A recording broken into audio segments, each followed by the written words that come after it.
More victories for Trump-endorsed candidates in yesterday's primaries. That includes a win for Tim Michels in the battleground state of Wisconsin. Find out more results from 4 states. A suspect arrested in the Albuquerque, New Mexico Muslim killings. Police say tips from the community led to the arrest. And an aircraft made a crash landing onto a California freeway yesterday, hitting a truck and catching fire.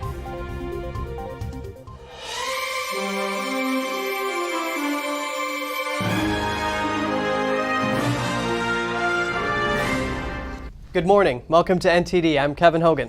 Good morning, and I'm Evelyn Lee. It's the 10th of August. It's good to have you on this Wednesday morning.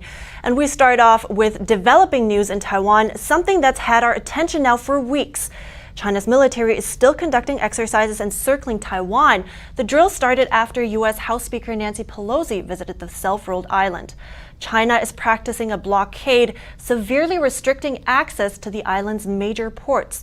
Around 20 Chinese Navy and Taiwan Navy ships continued to stay close to the median line of the Taiwan Straits as of Wednesday morning. Taiwan is also taking part in military exercises amid tensions with China. The island's foreign minister says China is using military drills as a game plan to prepare for an invasion. The added China has not only been conducting large-scale military exercises and missile launches, but also cyber attacks, misinformation campaigns, and economic coercion in an attempt to, quote, weaken public morale in Taiwan. A group of global parliamentarians are expressing grave concern over Chinese military threats against Taiwan. They're urging democratic states to demand the Chinese regime immediately cease its aggressive military activity and allow for the reopening of international trade routes through the Taiwan Strait. So we're bringing in Grant Newsham to discuss this issue. He's a senior fellow at the Japan Forum for Strategic Studies and the Center for Security Policy. Good morning. Good morning, Grant. Good to have you.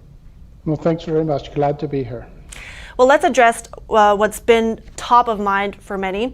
The Taiwanese foreign minister said the drills are to prepare China for an invasion, while the Pentagon thinks, though, China won't invade in the next 2 years.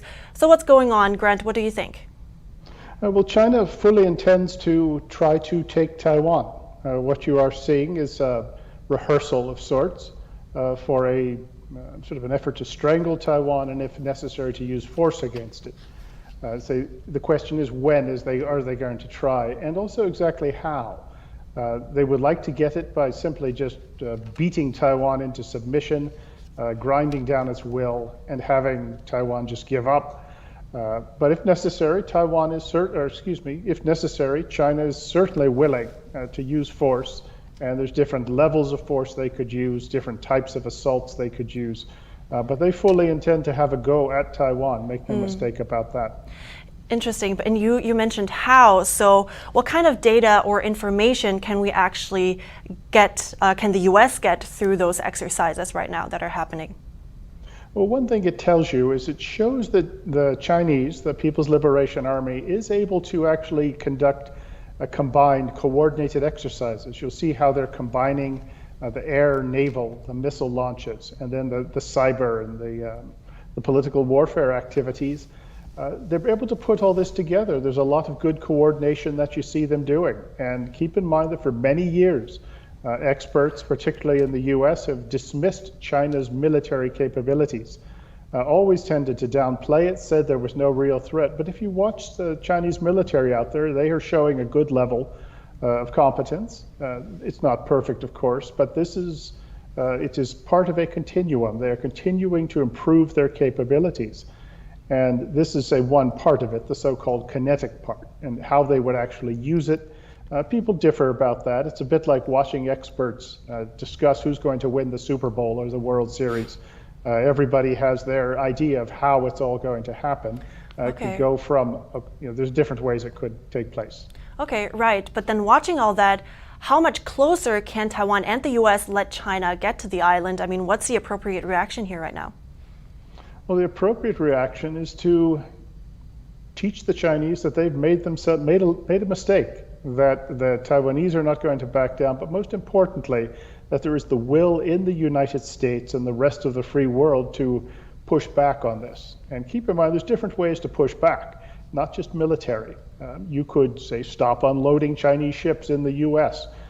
You could apply real financial pressure on China so that it cannot get access to US dollars, to foreign exchange that it absolutely must have. Those are a couple of things you can do, attacking back on a different front. But you've got to show the will. And that has not been entirely forthcoming from the US side in particular lately. Interesting. And now, of course, the other side, Taiwan is also doing drills. But how does their military compare? Oh, Taiwan's military, it's potent. But it is small, and it's overmatched by the Chinese. Where the Taiwanese military has really suffered is 40-plus years of isolation from the United States. The Americans and the Taiwanese do not do joint exercises. It's not even clear if they talk about joint defense of Taiwan, which everyone thinks is going to happen. So you have to break this isolation. That's the main thing. Also, the Taiwanese government needs to give its military some respect. Make it a respected profession, treat its military decently, pay them better, give them better housing. If you do that, that will have a nice psychological effect. But the Taiwanese military, make no mistake, this is not something that you want to tangle with if you're the Chinese. But it does need some work. The reserve system needs improved, and also an improved civil defense scheme would be helpful. But it's a combination of things, particularly when Taiwan knows that it has some real support, particularly from the United States and its friends. Okay, and I want to go back to China for a moment here. China has been watching the war in Ukraine closely, right? So what are the takeaways, or some learnings for China there?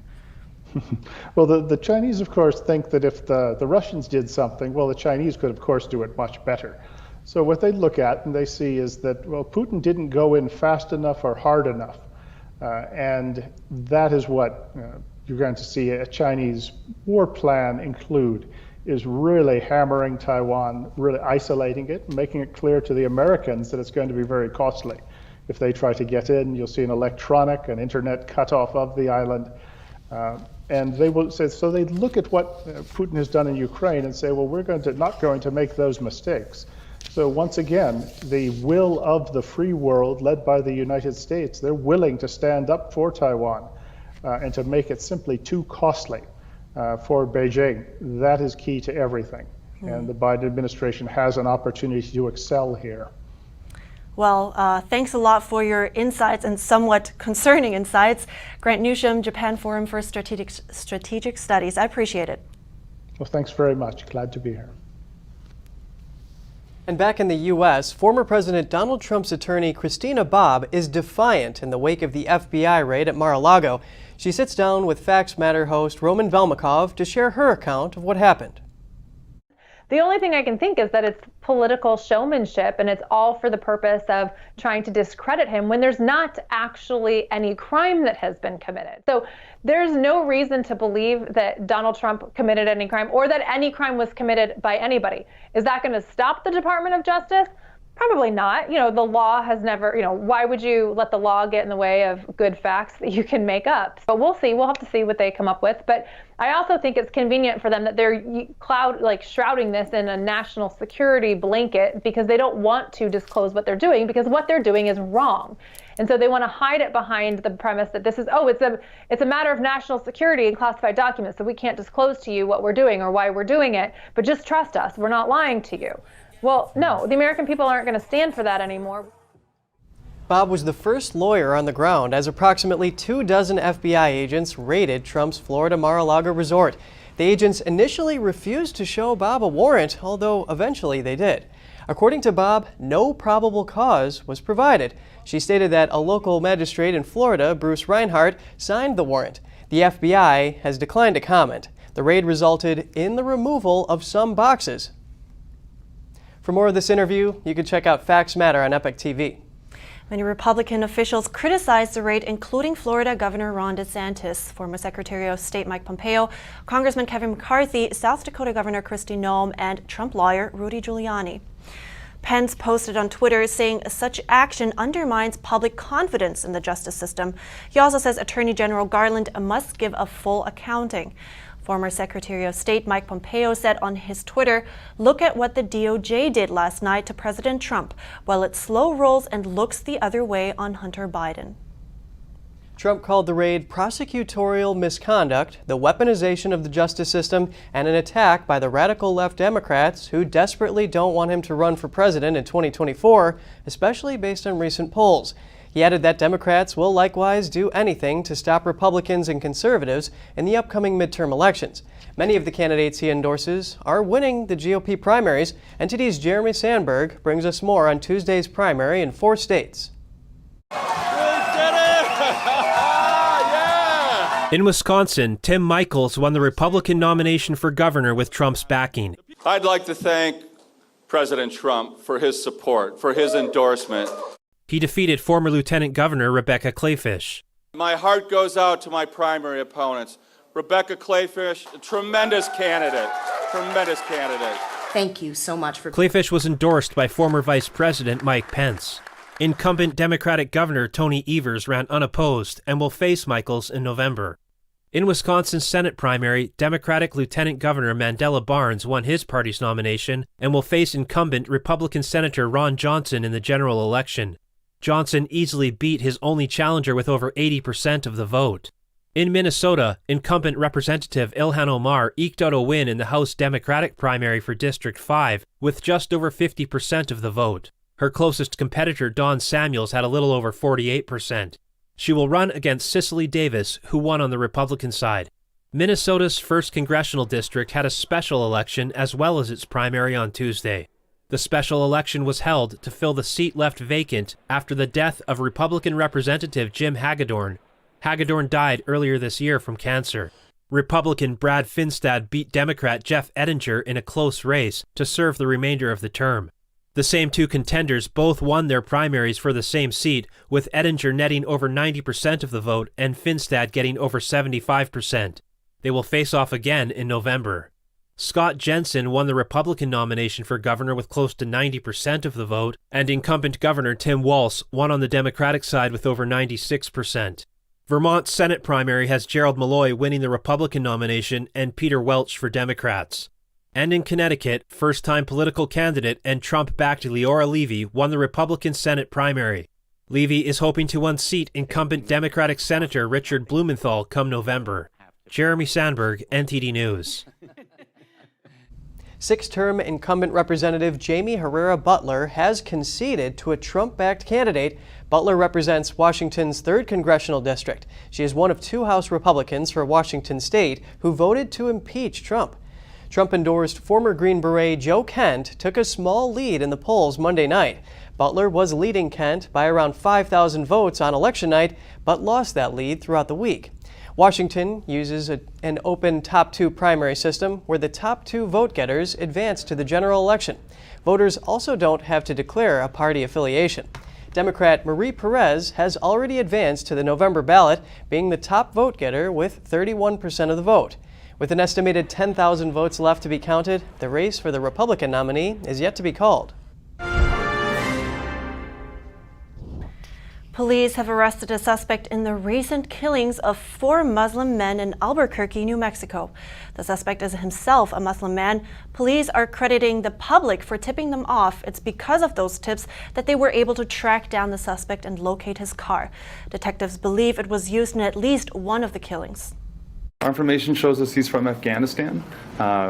We think he came in the last several years to the United States. He does have a few minor misdemeanor arrests from domestic violence and some other misdemeanors by the Albuquerque Police Department over the past 3 or 4 years.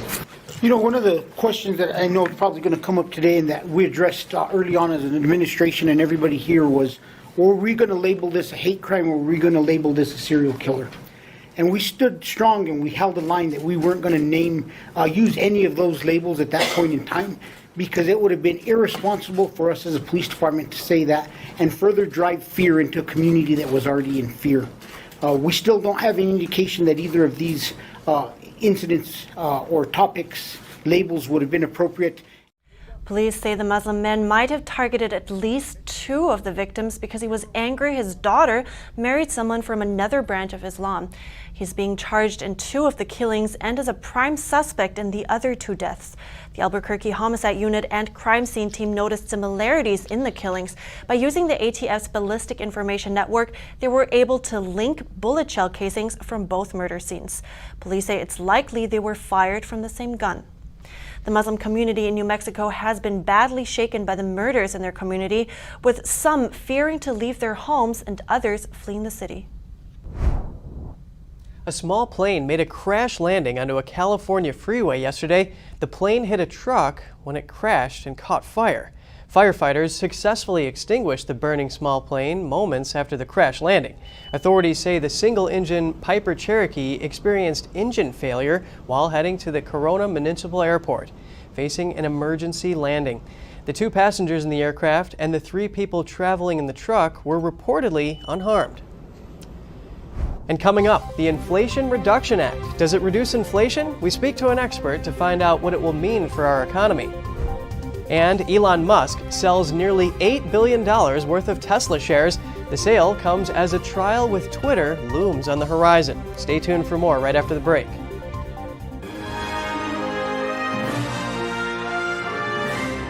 Freedom is not free, and neither is the truth. In order to bring you the facts, our reporters are out there on the front lines getting the true story. Some of them served 10 years of prison in China.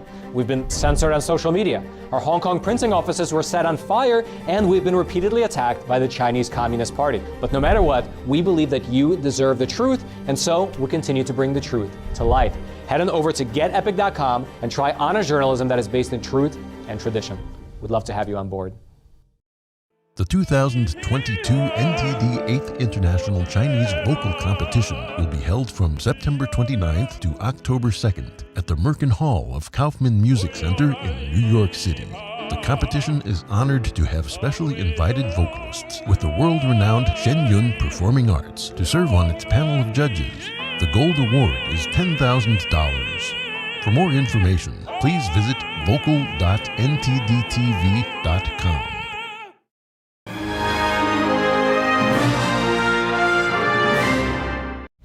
Welcome back. The Inflation Reduction Act is causing a lot of debate. Economists don't seem to agree whether it will fuel or cool inflation. While we're awaiting today's inflation report, I spoke to an expert to find out what the Inflation Reduction Act could mean for us. Joining me on the show to make sense of the Inflation Reduction Act and its implications is Mike Palitz. He is a federal affairs manager at Americans for Tax Reform. It's good to have you, Mike. Thanks for having me on. So there is a big debate about whether the Inflation Reduction Act will actually help reduce inflation. What do you think? Yeah, that's right. And obviously, in our opinion, it's the misnamed Inflation Reduction Act. Several economic models, including Senator Joe Manchin's preferred economic model, the Penn-Wharton model, have come out and said that this will actually increase inflation for the first few years and then do nothing in the long run. So it's a question, why are Democrats really pushing forward with their progressive long-term priorities when Americans right now are focused on gas prices and inflation? Right. And I mean, since there are these 2 sides, excuse me, to this discussion, I want to try and, present, lay out some of the arguments from the opposite side of what you're just saying, which is some of those arguments are that the budget, for instance, so the $733 billion, they wouldn't be pumped into the economy right away, but released over a period of time. And then there is, they're also aiming to reduce budget deficits, which for context is also something that drives inflation. And all those taxes, they will be paid by the top earners. So what do you say about that? Well, first off, a lot of the way the spending is structured in the bill is to be front-loaded within some of the pay-fors in the back end of this. They also rely on several budget gimmicks. For example, they're repealing a rebate rule in the drug pricing provision of this, which essentially is a regulation that's on paper and has been delayed twice by Congress already. That's $120 billion right there that Democrats count as savings, but it's really only on paper only. In terms of the notion that these tax increases are only on the wealthy, that's just simply not true. The Joint Committee on Taxation came out and said that the actual majority of taxes in this bill would raise the effective rate for individuals that more than 50% that would fall on individuals earning less than $400,000. Of course, President Biden, no less than 60 times during his campaign, promised that no one earning less than $400,000 per year would pay a penny more in tax. And now the nonpartisan Joint Committee on Tax is out here saying that actually the majority of the burden falls on those individuals. That's definitely interesting to know. And I want to turn our attention to the corporate minimum tax. What would that mean for those companies that, also right now have to deal with all those rate hikes? Could this possibly have implications on people's jobs? Yeah, absolutely. I believe the Tax Foundation has come out and said that this provision alone is expected to kill 27,000 jobs and reduce GDP. So why the administration is pushing forward with the tax increase on businesses during a recession that will lower wages, kill jobs, and reduce GDP is really astounding to us. So based on all the things that you just said, what do you think will happen now that it passed? What does it mean for our economy and the average American? Yeah, for the average American, I think they should be deeply concerned. At a time when the U.S. economy is sliding into a recession, as Joe Manchin himself has said, you do not raise taxes in a recession. That's something that former President Obama echoed as well. The last thing you want to do is raise taxes in a recession. And Democrats are just plowing through with this now. Well, good to know. Thanks a lot, Mike Pallets. I appreciate your time. Thank you. And coming up next, once a year for 75 years, a Canadian town has been getting together to celebrate. What are they celebrating? Humongous peaches. We'll take a look right after the break.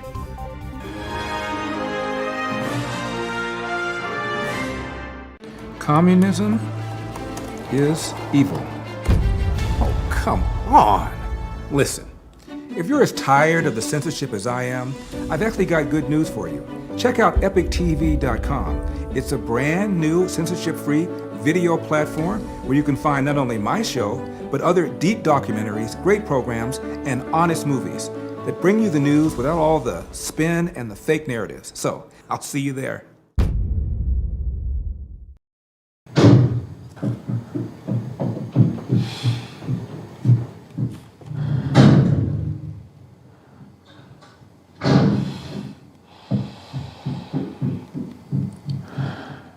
I love you!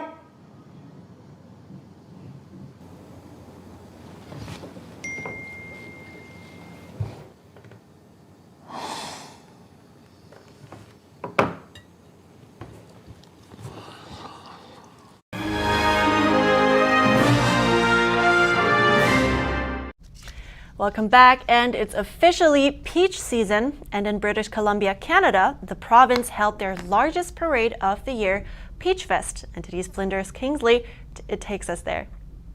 Penticton Peachfest. Peaches, beaches, pooches, and music? Lumberjacks and motorbikes. And the crowning event, the Grand Parade. The event wrapped up on Sunday after 5 days of wall-to-wall events. Regulars and newcomers alike really enjoyed the festival. Well, it's just sort of a tradition we always have. We're always here for the parade and to see all the wonderful things. And it's really nice to see all the queens and the princesses from years ago. So it's fun.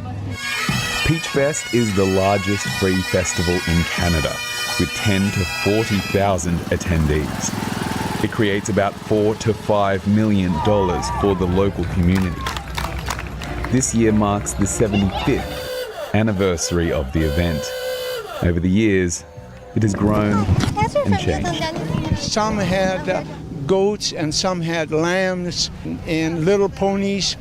They judged everything. I mean, it was children participated in a big way. And that was back in the 50s, 60s, and 70s. And then after that, society has changed, and so we do other things now. At Peachfest, you might have to change your shirt after eating a huge, juicy peach. You can play on the inflatable jungle gym out in the lake or watch people chop wood. There are dogs that are just plain smart, and bands play in the Grand Parade where one lucky girl is crowned queen. This list goes on, but one of the main events that really gets hearts pumping is the motocross. all the backflips, and when they had all the bikes go at once, that was pretty fun. And the little 8-year-old was adorable. The motocross isn't just fueled by petrol. The riders are also fueled by hard work, dedication, and the community. Just supporting community too, right? Like it's very rare to have festivals of this caliber that you don't have to pay for, that are family friendly as well. Don't be afraid to go over that jump, do that thing that scares you, because that's what makes you a better person. When I was 2 years old, I was riding a dirt bike without my mom and dad holding me. Penticton is God's country. It lies between two lakes, has crystal clear waters, and some of the best fruit anywhere. A beautiful place that celebrates a beautiful thing, peaches. Flinders Kingsley, NTD News. That's all for today. Thanks a lot for watching. Have a good day. I'm Evelyn Lee. And I'm Kevin Hogan.